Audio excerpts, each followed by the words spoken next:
Hello, my name is Zachary Barrett, and along with Professor Kunkel, we wrote a case study examining the treatment and rehabilitation of iliopsoas tendinopathy. To give you a little background, the iliopsoas is a major decelerator of the hip, and it definitely helps with hip flexion. As we may or may not know, tendinopathy is very similar to, as you may have heard, as tendinitis or any kind of tendon-related pathology, and this is whenever there's pain, there's swelling, decreased function, and this could be just a result of just the overload of that tendon, whether it be acute or chronic. So going from that, this case report really realizes or examines the prevalence of iliopsoas tendinopathy and different ways you can treat that condition. So I realized there is, like I said, prevalence among athletes with iliopsoas tendinopathy, and there needs to be more research about this.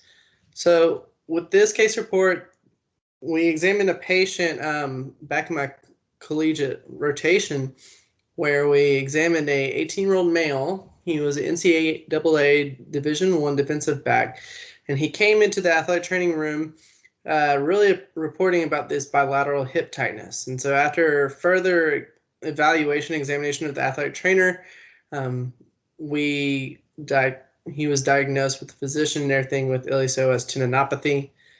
He did have a past medical history of left pubic symphysis, osteitis, but that whole issue has resolved. But he tried returning to play, but he really couldn't do it because the pain was so bad. So different interventions that we did were like some non-operative rehabs. We were starting to work on focusing on the entire kinetic chain, focusing on the core, focusing on those internal and external hip rotators, doing any type of dynamic exercises, neuromuscular stabilization exercises to anything, and doing all kinds of therapeutic interventions such as dry needling. We did some cupping.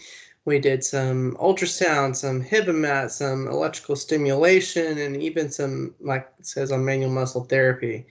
And continue to do that and continue to monitor the patient's progress. And after a couple months or so, about 1 month, he still wasn't getting much better. So we decided to administer a cortisone shot to help relieve the pain. And the outcomes of after continuing to come into athletic training on a continual basis, he did claim that he had decreased pain and was able to actually go back to practice with almost very little to no pain or discomfort. So conclusions: different strengthening exercise of the hip, those external rotators and internal, along with stretching and everything, and even eccentric exercises can help with somebody with this kind of condition. Thank you very much.